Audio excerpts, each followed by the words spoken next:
Hey everybody, it's GombletX and welcome back to some more Magic Arena. Today is the return of the Tinkerer's Cube Draft. Cube Draft formats are formats where you're going to be drafting from a curated list that is in this card pool here. There's going to be one of every card in the cube showing up in these packs, just completely randomly distributed, so there could be multiple rares and mythics in each pack, and we will not be keeping any of the cards that we draft today, because there are tons of rares and mythics and stuff in the cube, so it's just a for fun experience. And as you can see, if you've noticed any of these cards as I'm scrolling through, this cube is going to be a lot weaker than your average arena cube. The arena cube is all about drafting the most powerful cards on arena and making some incredibly powerful deck. The Tinkerer's cube is about drafting a bunch of cards that are very specific for incredibly synergy driven decks where things are going to be pretty wild each time. As you can see, there's cards like Revel in Riches that allow you to win the game if you control 10 or more treasures.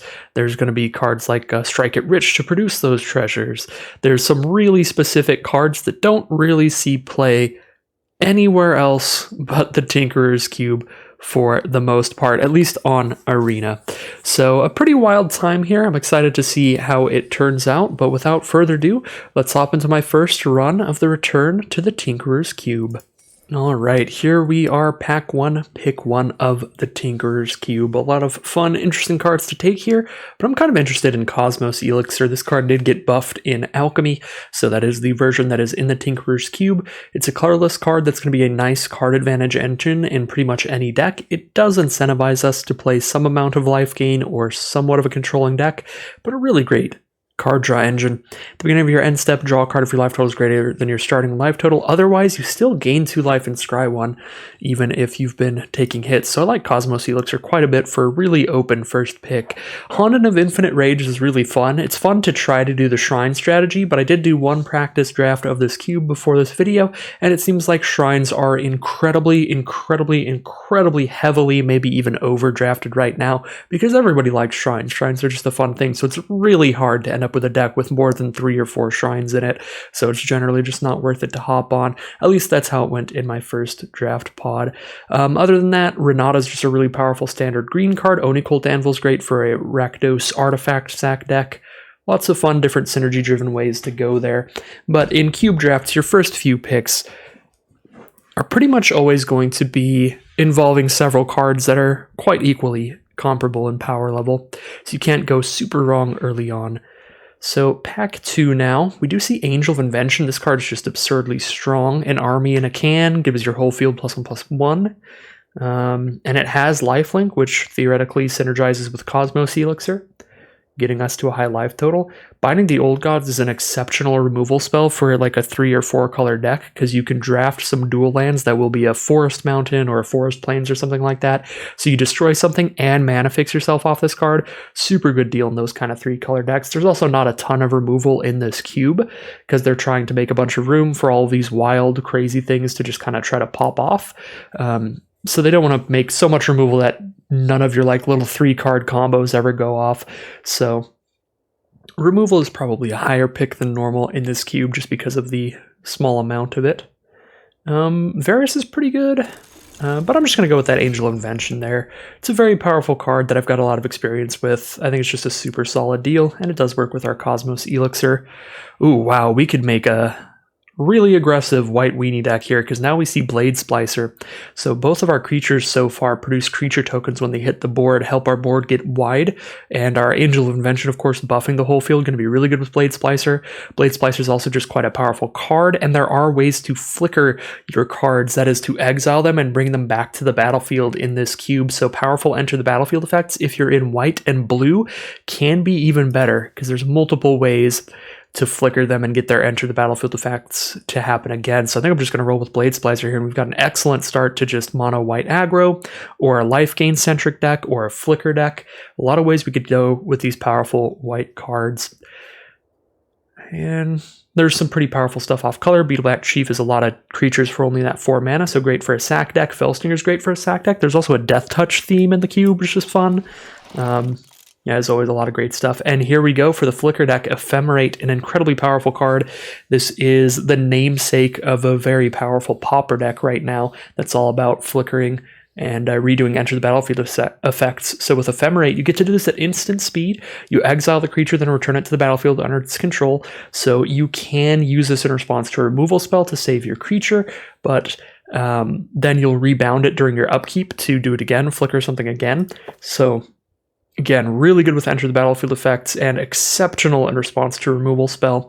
I think that's going to be the pick here. Try to do a white flicker deck here. We could also go with Usher of the Fallen if we want to be more just a mono white aggro deck and not go super synergy driven, but when in the Tinker's Cube, I would prefer to try to do some interesting little synergy driven things when I can. That being said, if you're just trying to win, one of the easiest kind of strategies you can do is just like mono white aggro or mono red aggro, because there are a lot of cheap cards for those strategies, and they're pretty simple strategies to attempt. So pick 5 here. We can take Fabled Passage because it's going to be great mana fixing no matter what colors we end up in. Branchlock Pathway will be better mana fixing if we're in green-white. Mazemind Tome's just solid card draw for pretty much anything, similar to Cosmos Elixir, and it does gain us some life pretty quickly as well. So we could also take Mazemind Tome. A lot of excellent options here. Lamphead of Death's Vigil would be okay if we go black-white life gain.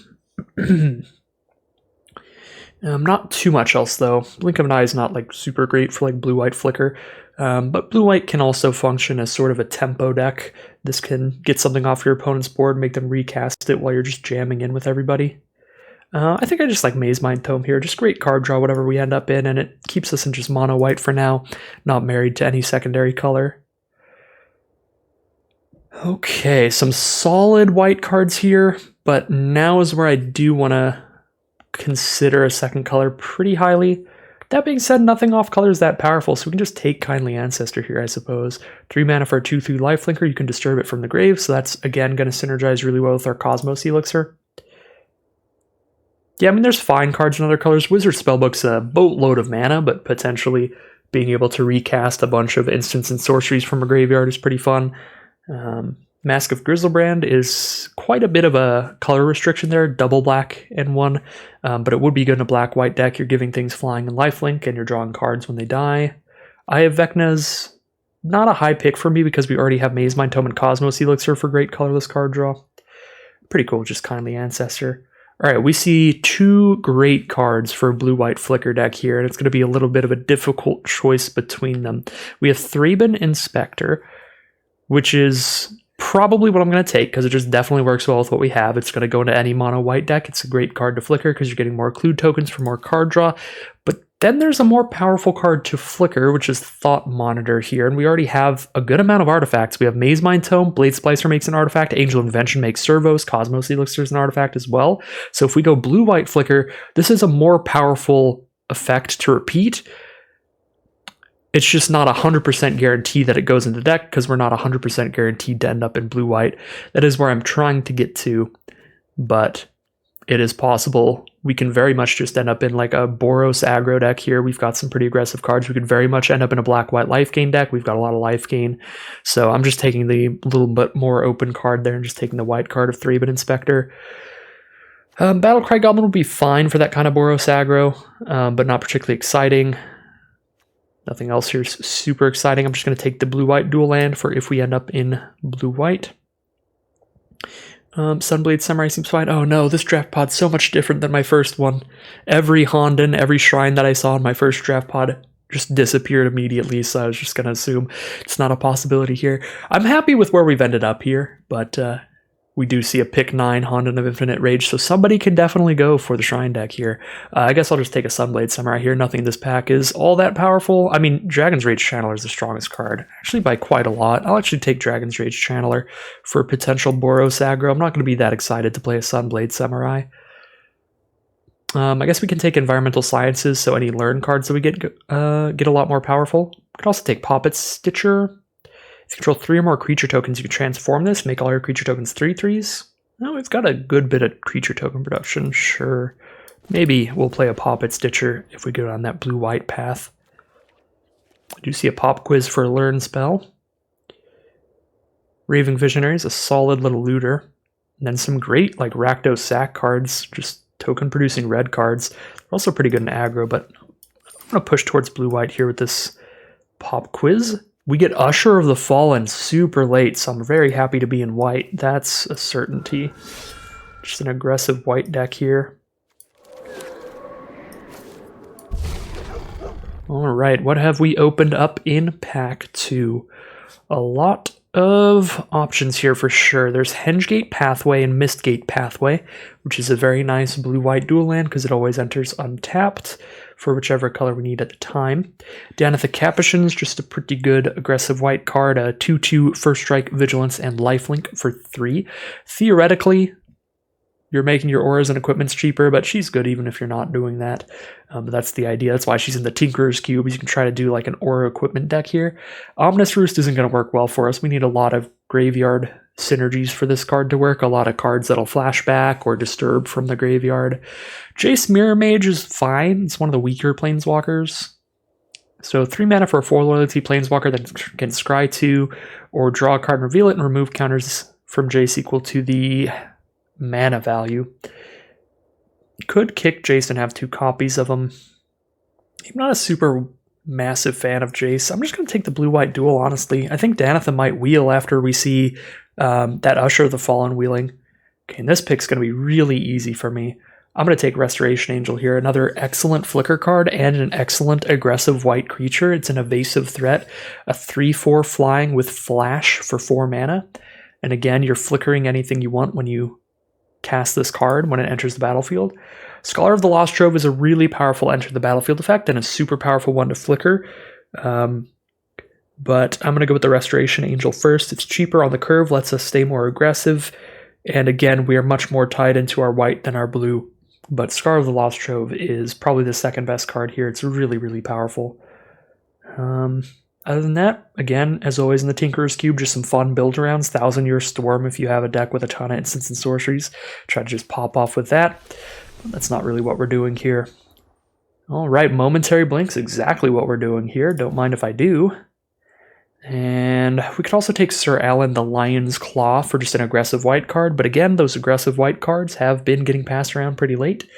And Loxodon on Life Chanter, pretty whatever. Kind of a lot of mana. Not the most impactful ability ever unless you have a really high toughness board state. Yeah, that one's definitely the least exciting of the options. Curious Obsession could be good for us too. Again, we look relatively aggressive here.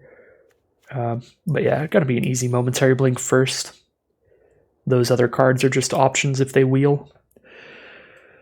Okay, so no white cards in this pack, unfortunately, but we do have Scour All Possibilities in blue to scry 2 then draw a card. Tawashi Guidebot, I guess, has an ability we could theoretically flicker to keep getting +1/+1 counters. Not the greatest flicker ability.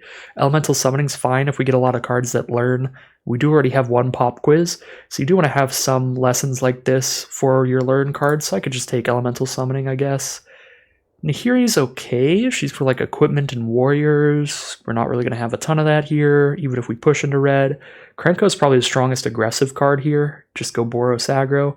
Could have definitely been like a Boros aggro token deck here. But I'm not unhappy to be where I'm at because we have Ephemerate, Momentary Blink, and Restoration Angel towards the Flicker deck instead of the Boros aggro.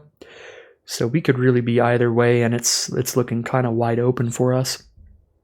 Alright, pack 2, pick 5. Nothing I really want here. I guess we can go Prosperous Thief, just because we get some treasures as we're hitting our opponent with this card. Helps us cast things a little cheaper.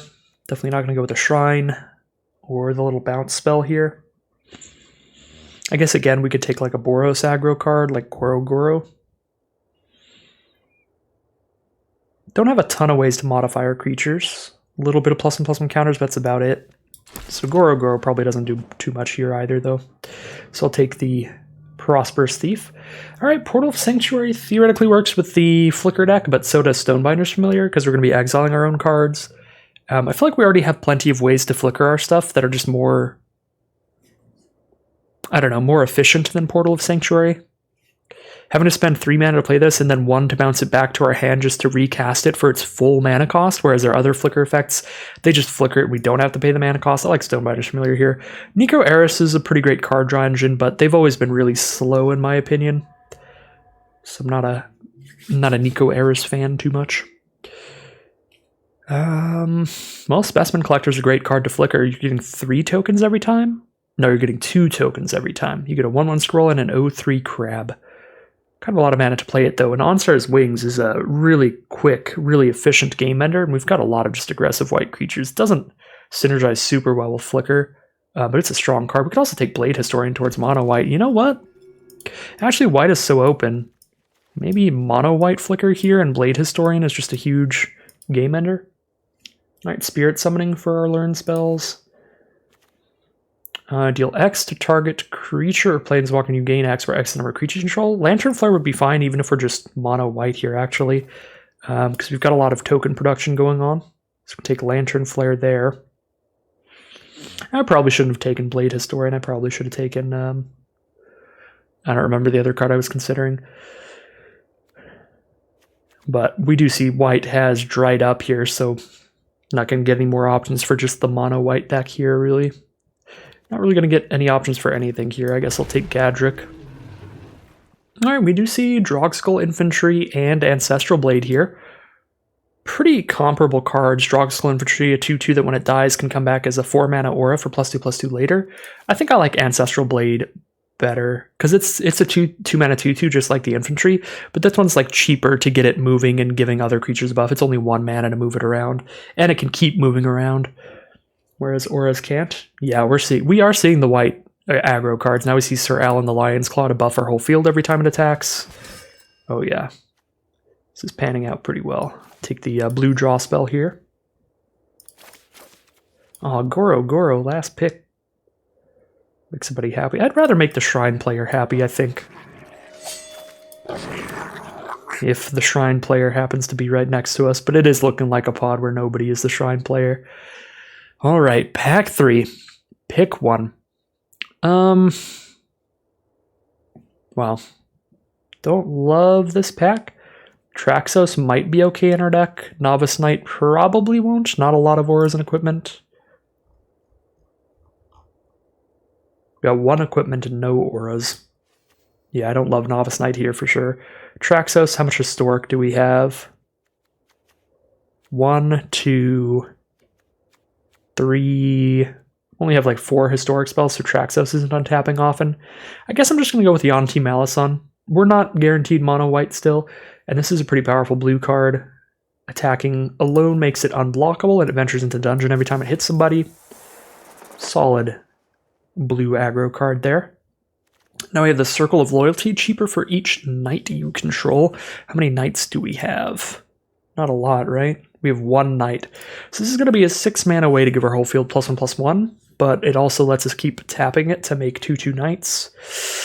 That does seem really expensive. I probably just want Wanderer's Strike. We don't really have any removal, again, because there's not a lot of removal in the cube. And while this is a really expensive removal spell, 5 mana to exile a creature at sorcery speed, you kind of just have to take what you're handed in terms of removal in this cube, so I'll just go Wanderer's Strike here.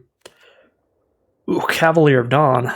Well, never mind, this is a much better removal spell, and we can flicker it and go absolutely wild with it. So when it enters the battlefield, destroy up to 1 non-land permanent, and its controller creates a 3/3. So 5 mana for a 4/6 vigilance, and we turn their big, whatever their big bomb is, into just a 3/3 instead, which is not that big when you've got a 4/6 vigilance on the board. Cavalier of Dawn, super sweet pick here. Happy to scoop it up.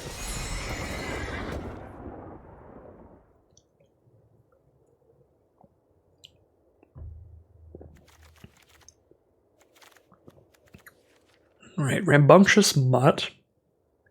Main deck artifact enchantment removal. There are a lot of artifacts and enchantments in this cube. There's of course the Shrine decks, but even just looking at our deck, we randomly just have a pile of artifacts. Yeah. Even if I'm blue-white, I'm not really going to play Spell Swindle, I think. You have to hold a lot of mana up to counter something with Spell Swindle. I'd only really run that if I'm like the all-in treasure deck, like the Revel in Riches deck and stuff. Alright, Meteor Golem is an incredibly rude card to flicker. Or we can go Eater of Virtue. Just be the aggro.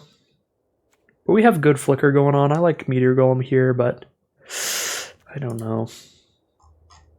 Only 12 creatures. Not that aggro. Oh, Arena. Okay, I was going to say. I was like, Arena's about to not let me take my pick here. Yeah, I'm going to go Meteor Golem. Oh, Arena and your new UI.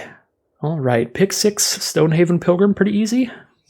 2 mana 2/2. If we control an artifact or enchantment when it attacks, then it's a 3/3 lifelink on attacks, which is great. We have a few artifacts here that'll be great with it. We even have like clue tokens from Thraben Inspector that might trigger it. Might be that artifact we need on board. Yeah, I love Stonehaven Pilgrim for this deck. Doomed Traveler for a really aggressive white creature. Goldvein Pick if we want to get some treasure tokens. Dancing Sword if we want an equipment that turns into a flyer, which is really cute. We already have 3 1-mana creatures, actually. I'll just take a Dancing Sword, I guess.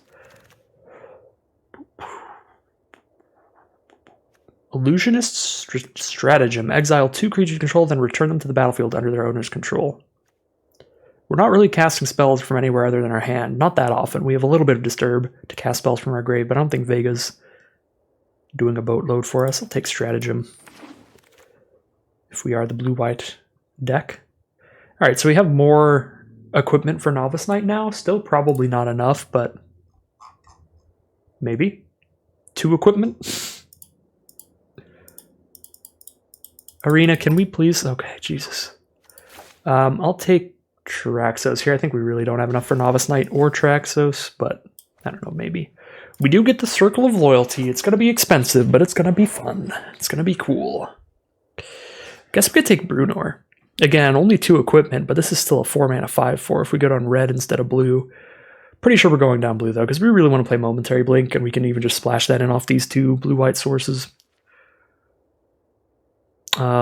If we were full Jeskai, flickering a Siege Gang Commander would be insane. Siege Gang Commander is a bonkers card. That's crazy it's still in here. I guess red's pretty open. Rakdos Sack for sure. That was just a huge pack for Rakdos Sack. Another one that's huge for Rakdos Sack, Sanguine Brushstroke, is a phenomenal card. 3 mana to get a Blood Artist down and a Blood token, and when you sack the Blood token, your opponent loses a life. Incredible stuff. Oh, we get the Eater of Virtue anyway. All right, cool. We get the Eater of Virtue that I passed up on. Regardless. I guess that makes it more likely I could play the Novice Knight, but I guess I could still play Traxos here.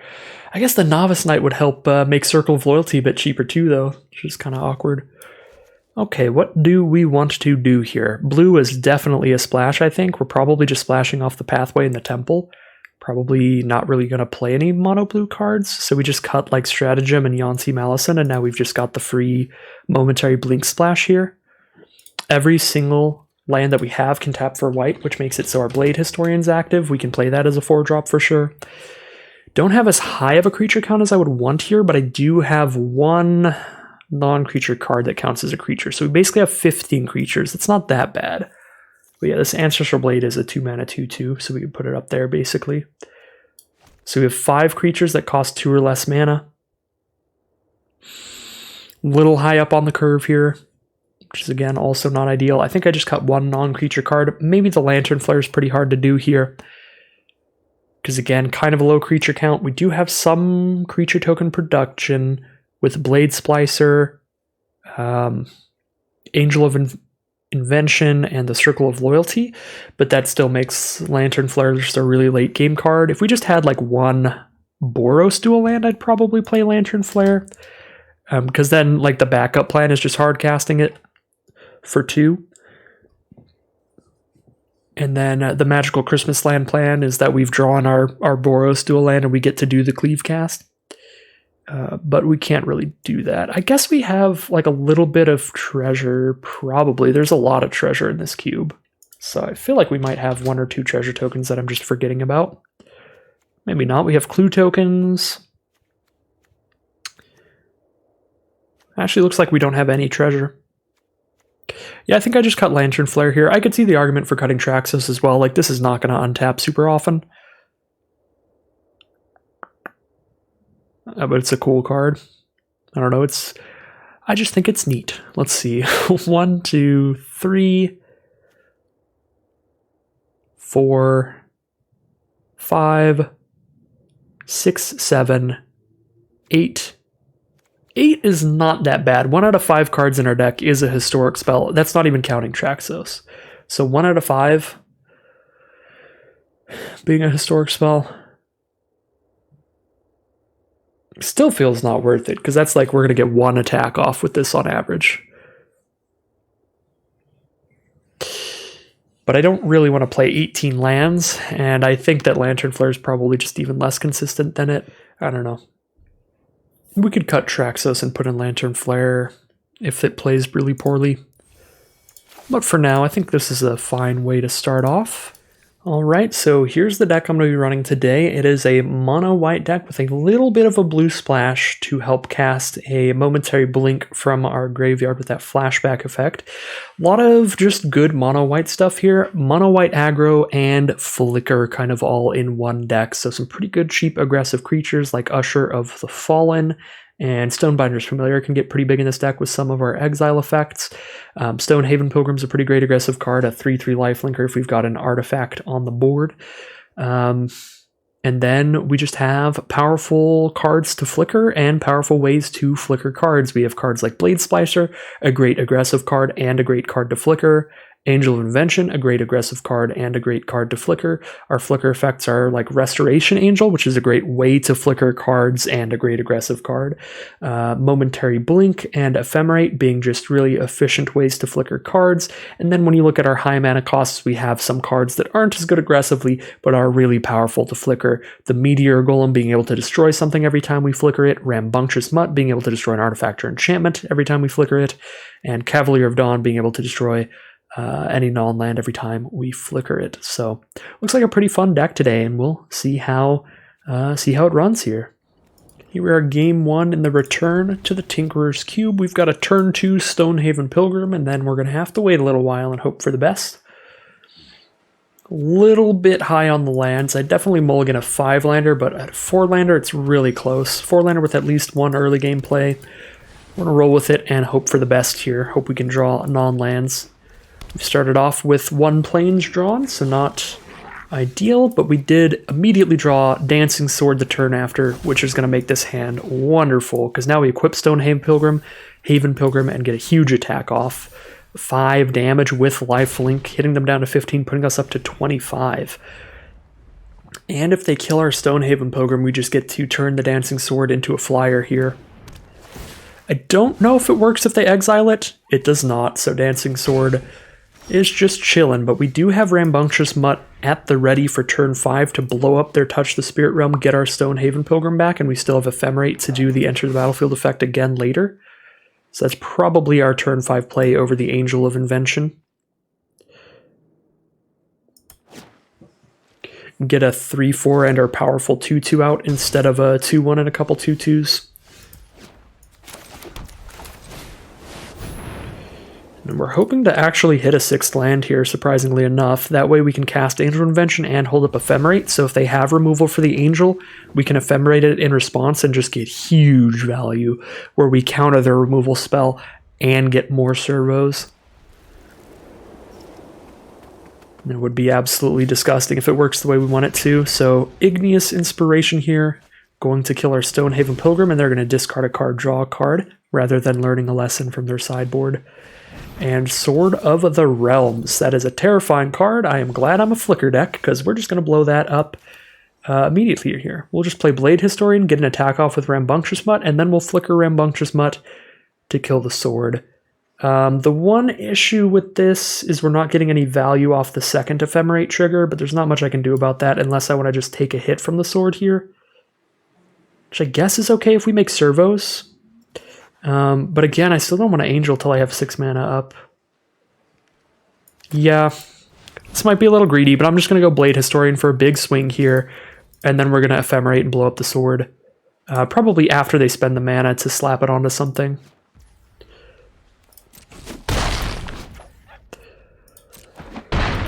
They are down to 9 life now. Oh, yeah, wow. Alright, this Ephemerate's incredible now. Because we're going to blow up the sword and the sparring regimen here. Rambunctious Mutt was one of the cards I was a little unsure about, but it's really popping off this game. They have tons of artifacts and enchantments to choose from. So they go for a Maul of the Skyclaves here to give Fireblade Charger flying. Ephemerate's going to really ruin them here. We blow up the Maul with Rambunctious Mutt, which will make the Fireblade Charger just a 1-1 on the ground again, and then we get to easily block it and kill it. No, they're just going to pass the turn. Play it safe here. They are at 9 life, so that makes sense. But that means they're not going to get absolutely demolished by my Ephemerate. It's still going to put in some good work. But it is not going to be like an unstoppable game ender here. I'd rather kill the Sword of the Realms than the Sparring Regimen. They can go ahead and get a +1/+1 counter whenever they attack, because they're not in a great position to attack in the first place. Our creature's attack is Double Strike, 3-power Double Strike, is very safe against their board state. Yeah, we'll play an Angel here. I do have to... Okay, they're going to scoop it up. I was going to say, I do have to actually fabricate the 2 counters as +1/+1 counters onto the Angel here because of their Fireblade Charger. Otherwise, they can chump with Fireblade Charger and shoot the Angel for 1, which is not a great time for me, so I don't get to make the servos here. But we're still in a really winning position there. They're just playing off the top. We attack him with a big Blade Historian here. Probably find the kill next turn. So 1-0. Disgusting stuff from Rambunctious Mutt. Super happy that I drafted that and tossed it in the deck. I was a little unsure, but certainly worked up in that matchup. All right, here we are in game 2. A very slow hand here, 4-5-6, but it does really make use of Traxos. Traxos is going to attack 2 times in a row here. Play Traxos, play Sir Alan, then attack. Then next turn, play Circle of Loyalty, attack. Let's get our Maze Mind Tome down. We're probably going to scry with this so we can gain the life off of it earlier. We don't gain the life till there's 4 page counters on it. We get a counter when we scry with it. We get a counter when we draw a card with it. And our opponent's mono red so far, aggressive stuff. They go for an Abrade, so we're definitely going to scry here. And get that land on the bottom. I mean, we do want to hit 5 mana here. Against mono red, though, I really don't want to flood out. If we don't hit lands when we already have a 4, 5, and 6 in hand, it's pretty likely we draw stuff that costs 4 or less. It's castable. I feel like I might want to put this on bottom. Yeah, I think I do. I really want to draw more cheap cards. I'm just going to get aggroed out of this game if I'm just sitting here waiting till my late stuff, and we do get Thraben Inspector here, which is pretty sweet. As much as I'd love to sack the Clue immediately, it might be better to play Stonebinder's Familiar so we can double block and trade into the Goblin. We do lose both of our creatures and only kill one of theirs, though. No, I'll just pass and draw the card here. But yeah, they have the ability to just give it +1/+0 if I try to go for the double block. So it's a 2-for-1 trade, and that's currently their only creature on board, so we're not getting hit that hard. Just down to 16 here. I'm scared of their color, but I don't think I'm scared enough to go for the just 2-for-1 block there. Ooh, Blade Historian. It's pretty sweet. Got a Stonehaven Pilgrim as well. So... we Traxos here. Traxos is going to be tapped, but it's not like Ironcrag Pyromancer's attacking. We're just going to take 2 or 3 here. Yep. Just go for our Traxos. Our Blade Historian doesn't really block well, because again, the fire breathing on that Goblin means it can attack as a 3/2 easily. This doesn't give any of our blocking creatures any buff.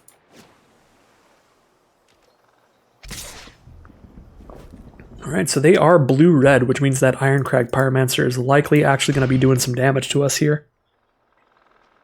If they draw another card right now, that'll be 2 cards drawn this turn. That'll be 3 damage to any target, kill our Thraben Inspector, or hit us down to 11.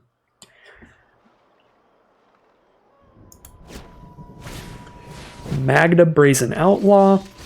She produces a treasure token whenever she becomes tapped and buffs any dwarves. Fortunately did not hit a 5th land here. Scry at the bottom is not panning out for us. We can just drop Stonehaven Pilgrim and Stonebinder's Familiar. Just have a lot of stuff on board here. Definitely don't want to just drop down 1 lone Blade Historian against Ironcrag Pyromancer. Go a little wider.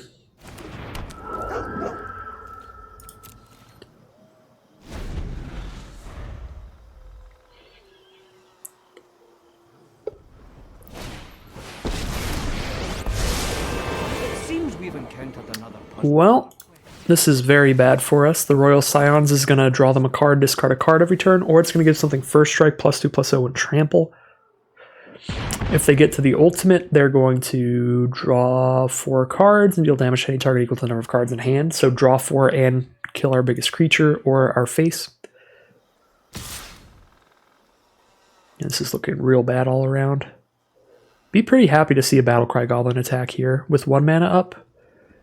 They could 2-for-1 us with a shock, I guess, but... Now that they just pop the Magda for a treasure here, I think I just trade with Magda. Because if I double block Battlecry Goblin, they can crack the treasure and still kill both my creatures, so I might as well just do the 1-for-1 trade here. Stops just as much damage.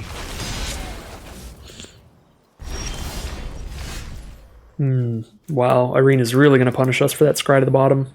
Again, my thinking there was it was early enough in the game. We had 2 lands on the board. We already had 4 mana in hand, so we just needed to land in like the next 3 draw steps. We had a way to draw an additional card. I think we've drawn 4 or 5 cards since then, and I just really didn't want to hit like 6 lands against the aggressive red deck. But we are getting really punished for that choice. We'll learn what nobody yet knows. Is that David Tennant? Sorry.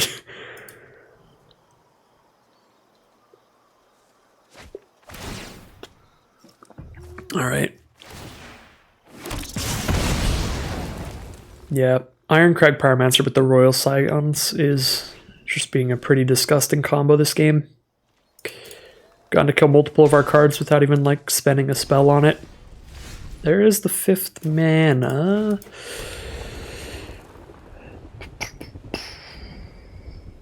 Not a lot we can really do here.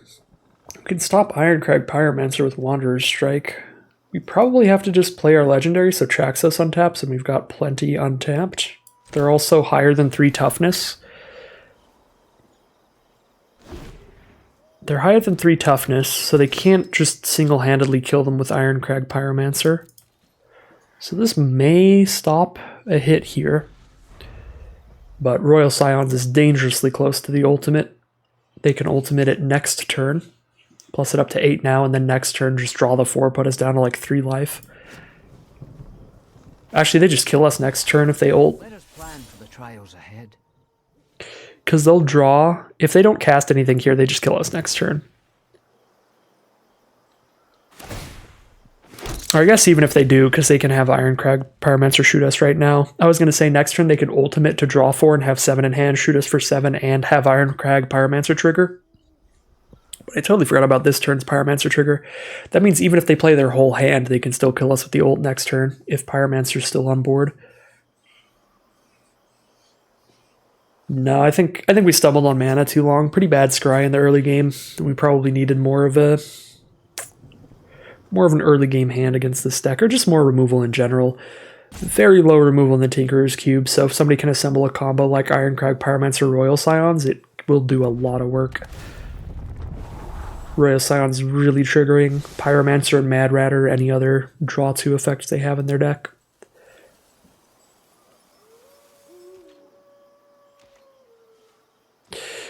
So yeah, definitely looks like this one is over for us. Even if we kill Ironcrag Pyromancer with the Wanderer's Strike now, they draw for turn and have 3 cards in hand, then draw 4 more and have 7 to kill us. So that is 1-1. That is going to be game. We could flunge Traxos at the Royal Scions, but they can block with 4 1/1s, a 2/2, and a 1/2, and just leave the only important creatures down, and have the Royal Scions take no damage. And then, of course, we also just die by them just attacking back. Yeah, biggest thing we could have done there. Got a little less greedy, leave the land on top. But I could see just as likely, it's kind of a variance sort of choice there. I feel like it's just as likely we leave that land on top and then we have... And then just the next 3 or 4 cards we draw are just lands. And then we really die, get punished for keeping it. I don't know. I guess even if the next 3 or 4 cards were lands, we probably would have still ended up casting more spells that game by just having those mana, or that mana, than we ended up by not having the mana. So it was definitely the wrong choice. Should have kept the land. This is an easy keep. Turn 1, Thraben Inspector. Turn 2, Maze Mind Tome. Turn 3, drop a Temple. And then a turn 4, Blade Historian. Oh yeah. We've got some stuff going on here. I really like this board. This Kamigawa board, the new looking one rather than the shrine looking one. Ooh, I could get aggressive and just play a Stonehaven Pilgrim instead here. I think I'd rather do that than the Maze Mind Tome right now. Opponent's got a classic, a limited all-star, the Merfolk Looter. They do not print cards like this anymore that have just no cost to just sitting there and drawing, discarding a card for such a cheap creature. Great card for sure. Now these kind of effects are at uncommon for like 3 or more mana to cast them. Or if they're at common, they're like the 2 mana 1/2 that costs 2 mana to use the effect. Really nice card filtering. Looks like probably another blue-red instant sorceries and drawing 2 or more cards per turn on the main themes in blue-red. You can do like a storm kind of deck, and you can do that draw 2 deck that we saw last round. I'm not really going to have the mana to dump into this Maze Mind Tome anytime soon, and I don't really want to just scry with it. So I'm just going to play Dancing Sword here, so I know I can just turn 4, slam down Blade Historian. And anytime that I would be wanting to dump mana into a Maze Mind Tome, I can dump mana into a Clue. Because as soon as I hit a 5th mana, I'm not going to hold any mana up for a while as well. A 1/2 double striker does kill a 1/2 flyer, so we'll attack in again here. Because otherwise this card's going to get really big, definitely going to shred us. Very happy to have a Cavalier of Dawn. That's definitely going to have to kill that. Oh, they've got Merfolk Looter. They've got Merfolk Looter. The instant speed synergy there. That's fine. 3-bit Inspector wasn't really going to get any work done this game regardless, unless we drew a Flicker effect. If we draw a Flicker effect, we get punished pretty hard for that misplay. That was a pretty big punt. But yeah, now that I'm realizing they have Merfolk Leader out with Oneirophage, we're definitely dying to that card. That's going to kill us in like 3 attacks. Because it's going to be 5 power already.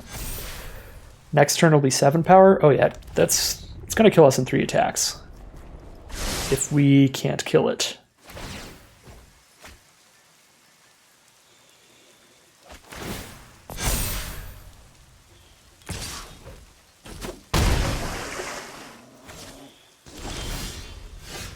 There's the Ephemerate to use the Thraben Inspector. That's embarrassing. Draw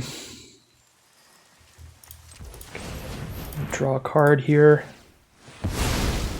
We need to get that 5th mana. There is the 5th mana. Ephemerate doesn't really do anything. I mean, it saves Blade Historian if they shoot it with removal, I guess. Jam in for 8. Alright.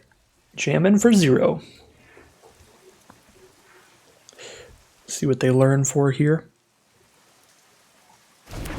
They learn for Teachings of the Archaics.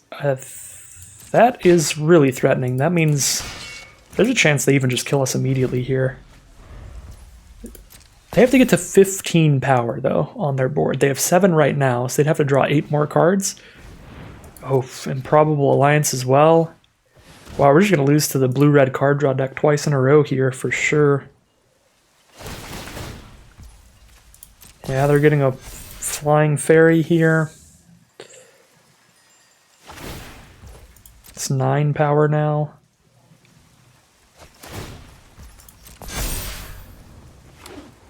Yeah, just cards like Oneirophage, they just pop off so hard in the cube with almost no removal. Because we have to wait for our 5 drop to blow it up. And here it is.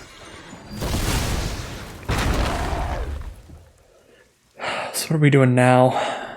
Because of Ephemerate, I think we're just jamming in. Probably chump block with the 3/3. I should have attacked in before I played Cavalier. Ooh, they're not going to chump block. They're going to try to find lethal on us. So Ephemerate's going to put in some work here. I should have scried with Maze Mind Tome. I forgot to last turn. There's a lot going on.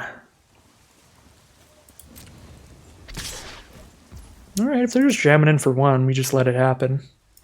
Are they going to throw 5 damage at our face with a burn spell? Improbable Alliance. Just sick with looting effects. They get a 1/1 flyer every turn. That's enough chump blockers to permanently stop our Cavalier of Dawn, and it's enough to kill us pretty fast in the sky. Yeah, these blue-red card draw synergies seem very, very strong. Because looter effects are just already really good in limited. Now you've got like Ironcrag, Pyromancer, and Improbable Alliance kind of cards, so Narrowphage.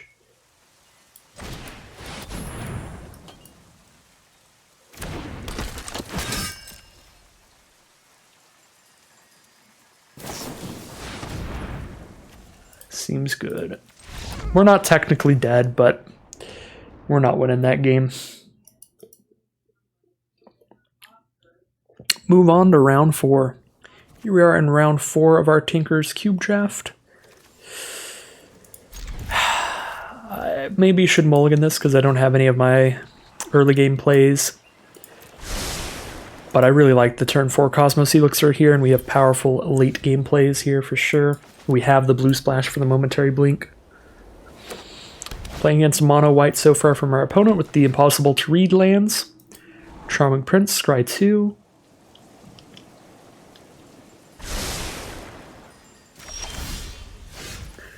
We do hit the 4th mana, so we have turn 4 Cosmos Elixir or Restoration Angel. And they look to be playing pretty much the same deck as us. They just have the Charming Prince as their only card down, which does flicker something. Sir Alan the Lion's Claw is a knight, so Circle of Loyalty is a 5 mana card here. We don't need a 6th land.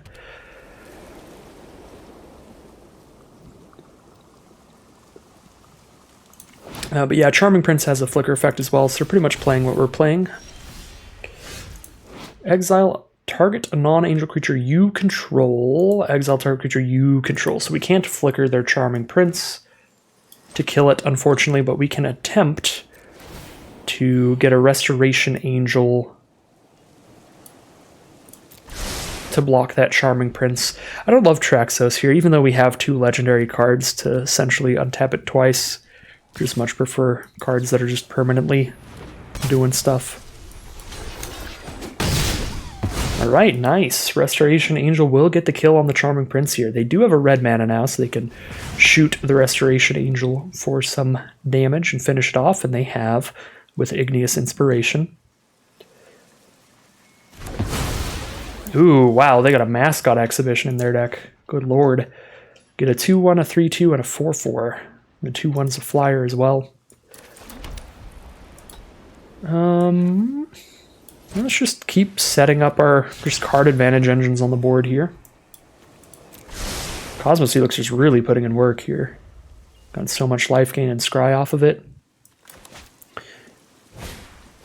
Falcon Wrath Celebrants, a 4/4 menace, gets a couple blood tokens.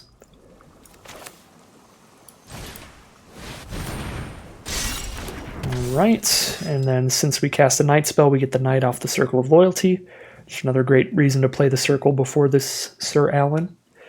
Now, oh, they're just going to scoop them up. Alright, I was going to say, I'm probably going to just drop Eater of Virtue. That's kind of a fair scoop. We have some ridiculous card advantage going on there. We're going to start drawing a card in every end step, and jamming out Night tokens if we ever don't have a spell to cast. So 2 and 2 as we head into round 5. Round 5 now, turn 1 Stonebinder's Familiar, turn 2 Stonehaven Pilgrim, and a momentary blink with an Angel Invention to blink coming up. It's going to be very strong. We're on the play here. Opponent starts with a Temple of Deceit, a blue-black dual land that'll scry them 1. We've drawn into Ephemerate as well. This Angel Invention is going to absolutely pop off if we hit our 5 mana, but we're still at 3 right now. Still blue-black from our opponent, another blue-black duel from them. Merfolk Trickster. Tap one of our creatures, make it lose all of its abilities. Tap down the Stonehaven Pilgrim. We can flicker it, but that doesn't really do anything, because it's not like it's hitting our opponent here.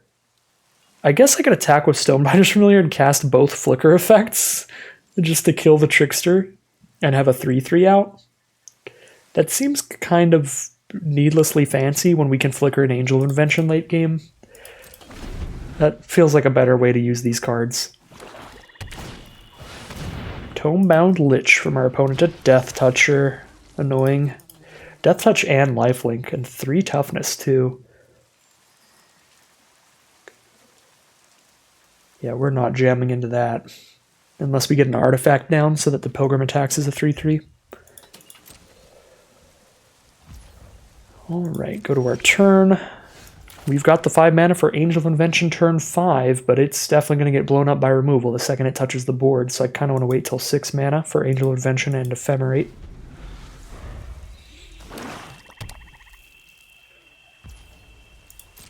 Although counter spells are possible too from this blue-black deck. Alright, they have to play a combat trick in a blue-black deck to kill both our creatures here, otherwise they death touch 1. Alright, cool. They've death touched 1. And I was going to say, if they do some kind of weird, like instant speed removal, we can Ephemerate in response and do some fancy tricks. Alright, Aven Eternal and a Mass 1. Cosmos Elixir. Great, that gives me something that I can cast that isn't the Angel, so the Angel doesn't just immediately get shot down by removal if they have it. Kindly Ancestor. No, I'm looking for my 6th mana.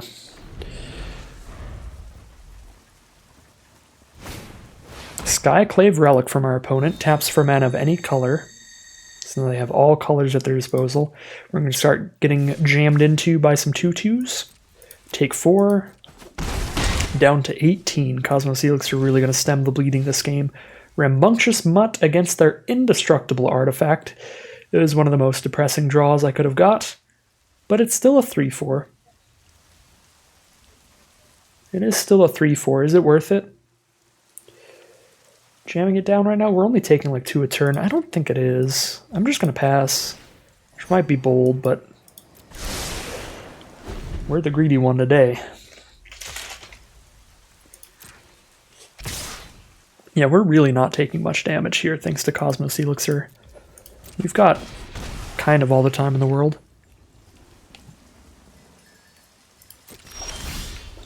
Well, our opponent has Spell Swindle mana up now. And at this point, I still haven't hit the next land, so I'm just going to jam Mutt into removal or counterspell and hope we just pull a removal or counterspell out. Oh, yeah. Oh, that's beautiful. That Mutt just did so much more work than it would have if it just resolved. Because it would have just been a 3/4 that doesn't blow anything up. Junkwinder. Affinity for their tokens. Whenever they get a token onto the board, they can tap one of our cards down. It's pretty annoying. Marionette Master. Oh no. Oh no, never mind. Marionette Master makes it so every time they sacrifice a treasure, we take 4 damage, so they can do 12 to us out of nowhere here. That is really, really bad. Probably just kills us with Spell Swindle into Marionette Master. Oh boy. Yeah, that's a really good synergy. I don't think it's worth sacking Stonebinder's Familiar yet. Well, now we've got the Angel. And then we'll go to 16 life here. So yeah, Marionette Master could do a lot of damage to us, but we've got life gain still going on. Another counterspell, Essence Capture off Double Treasure. Well, this game's wildly over. That's some really good synergies from our opponent. That's kind of how the Tinkerer's Cube Draft's going to go. Really, really swingy games. Where just these random cards will occasionally just work together to be absurd combos. So 2 and 3 it is. there's the introduction to the Tinkerer's Cube Draft this time around. One of the swingiest limited formats you can play in terms of both the draft and the gameplay, because the draft also can be very swingy because everything is so much about getting strict synergies and cards that work so well together that when you just start getting cut out of nowhere, it's incredibly painful. Not that that happened this draft, that was just my experience in the first draft trying to do a Shrine deck. But yeah, I mean, pretty fun format all around. Still wild. You're losing to cards that you rarely see in other formats. And I think I even underestimated how little removal there actually was, to where I probably should have just jammed out my turn 5 Angel Invention, because it seemed like they just did not have it. Even the blue-black deck just didn't have removal in hand there. They had their one big Spell Swindle, but just like no targeted removal was seen there. So we would have had a better shot that game had we played our Angel out a little more aggressively, but I think we still died to the really good synergies they had coming out later in that game. Spell Swindle, Marionette Master, a terrifying 2-card combo there. So there's one last look at the deck. Really fun deck overall. If I wanted to make this better, I definitely would not have Traxos in it. I would much prefer just any like 2-drop creature for more early aggressive creatures. Those make the Eater Virtue, Dancing Blade, Ancestral Blade, all that stuff a bit better. Make Blade Historian better by having more cheap creatures that cost less than Blade Historian. That was the biggest flaw, just a bit higher curve than I would want cards like Traxos that don't really do anything for us. But Rambunctious Mutt was pretty sweet. And that was one of the cards I thought was going to be one of the weakest cards. Wanderer's Strike was necessary because we just don't have any other removal. We did have a little bit high amount of flicker effects for the amount of entered battlefields we had. But we only had 3 flicker effects in the deck, only 2 that just flicker. So I don't think that our flicker effect count was like too high. We just managed to draw pretty awkwardly there in a couple of the games. Like I think the last game was a game that ended where we had Ephemerate and Blink in hand. And it's just like, well, we're not really going to be blinking till late game. But those were our only 2 ways that only flicker. Like Restoration Angel still does stuff if you're not flickering. So I think that that's still fine. While that did end up hurting us a bit in some of the games, having Ephemerate and Momentary Blink. I don't think that's like a deck flaw, because the odds of drawing the 2 together aren't that high. It's not like we have 4 or 5 cards that only flicker stuff. I definitely misplayed a bit for sure. Should have been using my Maze Mind Tome more aggressively. Should have kept the land on top that one time. With perfect gameplay, I think this deck could have made it to 3 or 4 wins, even against the opponents that we played against. But I did not play perfectly today, so overall, cool deck, fun time, really happy to be back into the cube drafts, and excited to play some more Tinkerer's Cube drafts. So that is going to end today's video, but if you're interested in seeing more Magic Arena Limited, especially these Tinkerer Cube drafts, stick around on the channel. I will be doing these drafts daily, all the way up until probably the launch of Streets of New Capenna. So if you're interested in that kind of stuff, just like, comment, and subscribe to let the YouTube algorithm to know to send you some more of these videos. And as always, thank you all very much for watching, and I'll see you again soon for some more Magic Arena.